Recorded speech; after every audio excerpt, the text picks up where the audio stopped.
real way of knowing what's going to happen between now and 2100. However, there are things that we can predict, try to acknowledge as likely, and see what humanity might just accomplish. So let's start off with the very near future, mainly 2021. It's in this year that the James Webb Telescope is expected to launch.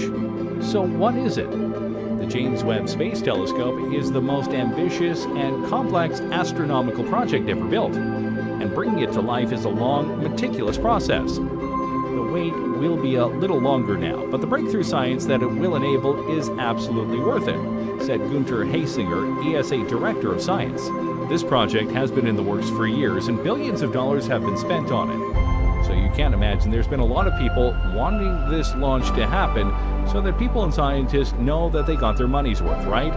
And to that end, the James Webb Space Telescope is outfitted with things that no other telescope or satellite before it has been outfitted with.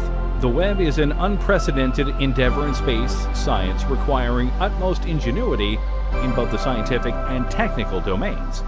Several new technologies have been developed and mastered to make its distinctive features possible, including the deployable nature of the observatory, which will carry the largest mirror ever flown into space, and the low temperatures needed to operate its infrared instruments that will peer farther and deeper into our cosmic origins. I know this still may not sound important, but it is, mainly because the telescope and satellites and probes that we have out in space right now are really good at sending us data and pictures and such. But when it boils right down to it, they don't have enough to study the entire scope of the universe.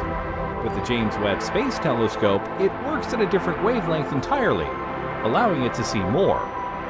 It will be observing entirely in the infrared, barely scratching the deepest possible reds that a human can see.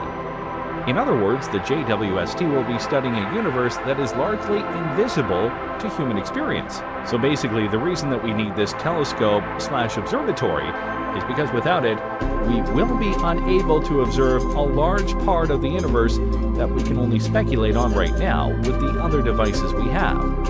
Plus, since it's in space, it'll have a great range and less things to obstruct it from the goals of NASA, the ESA, and Canada's Space Agency.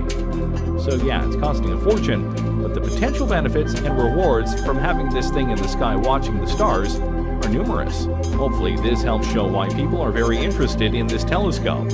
We can get even more data about the universe via a wavelength that we've never seen before. And so in the very near future, we could have a greater understanding of our universe, which is perfect because also in 2021, we're allegedly going to